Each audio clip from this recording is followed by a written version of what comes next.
Region 6 RDC held a press conference on Wednesday to announce several new appointments in the region. Renetta Court reports. On Wednesday, September 9th, the Regional Democratic Council held a press conference at the RDC's boardroom to officially announce the newly appointed persons in the positions of Regional Executive Officer, Regional Health Officer, and Regional Education Officer, as well as Permanent Secretary of Finance.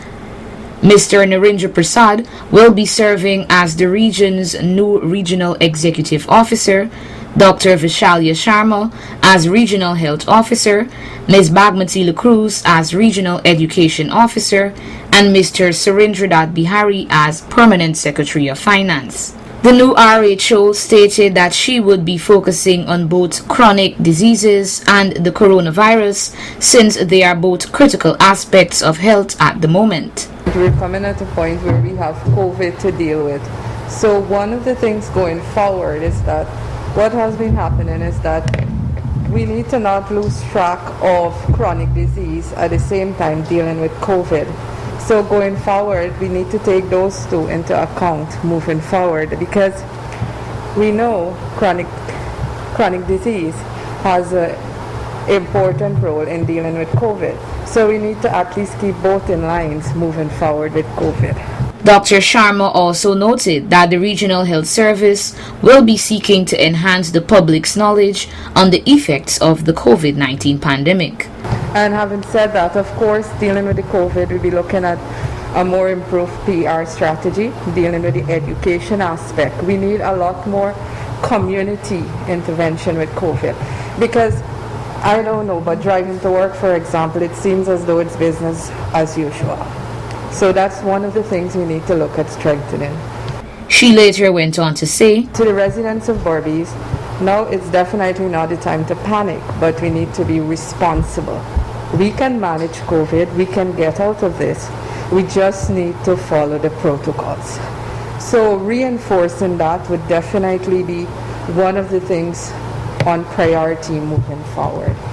Reinforcing the protocols, the social distancing, sanitizing, definitely on one of the key areas we'll be looking at. Regional Executive Officer Mr. Narendra Prasad, while addressing the gathering, highlighted that he will strive to work for the betterment of all citizens in the region.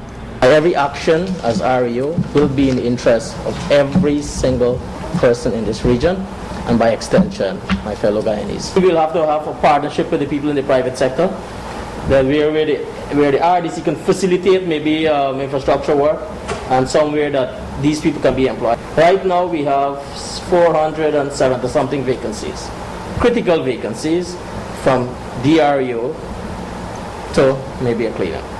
So we are hoping that we can able to fix that so we can efficiently manage the system. So we want to work closely to ensure that we have those vacancy filled. We also have complaints about poor work from our contractors. That's something we already had a meeting with the original engineer. But we'll try our best to have some sort of assessment for those contractors who perform poorly. Maybe we don't give them back a job. He further added, I intend to have a system where every contractor must get something, a little bit, rather than one contractor. So I'm hoping that can be a change. That's going to be something different. And not when I say contractor, I don't want to say people who build buildings, but the people who do our suppliers, the people who do our photocopying, the people who repair our photocopiers, to the people building our buildings, to have everybody get a little part. I think the one way we can have people out of jobs, or people can maintain some sort of a job, is to make sure everybody get a little piece of the cake.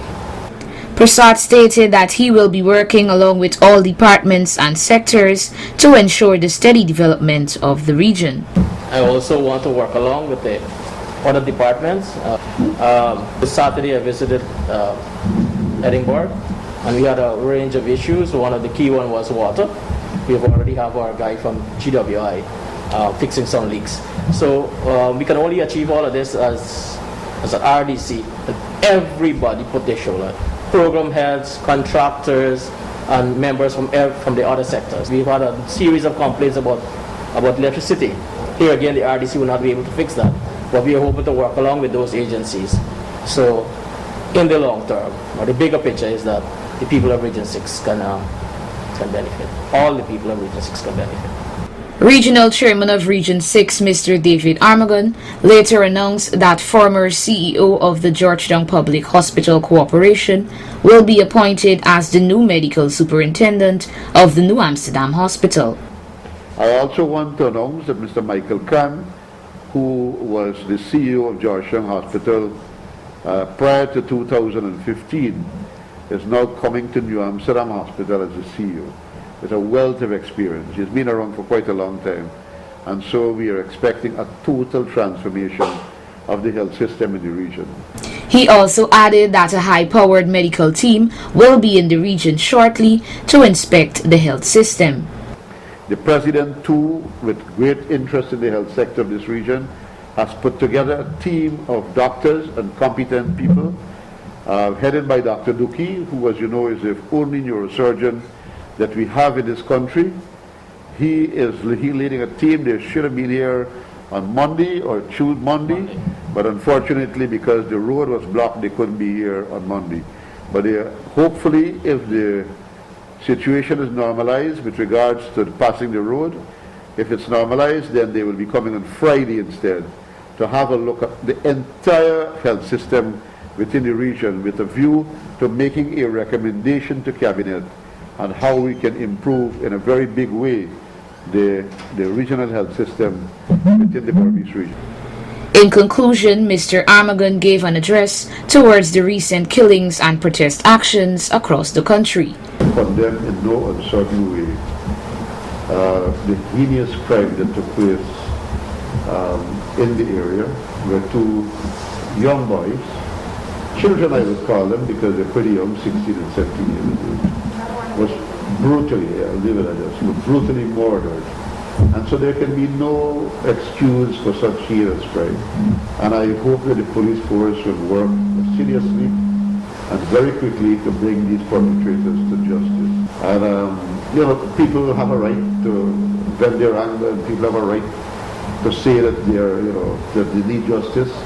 But at the same time, we have to also respect other people's rights. And so if you break, one crime leading to other crimes cannot be, excusable. So what we are hoping is that good sense will prevail too, and, justice will be brought to these people very quickly, and the situation can be resolved. And what we find happening is that nothing is wrong with protesting. You have a right to protest once you do it peacefully. Everybody has a right to protest. Everybody has a right to vent their anger and their feelings and so. But you do not have a right to destroy public property, and you do not have a right to block other people from going about doing what they have to do. Hopefully we can work together as a society to make sure that these kinds of crimes are brought to an end. Reporting for Channel 8 News, Renetta Kurt.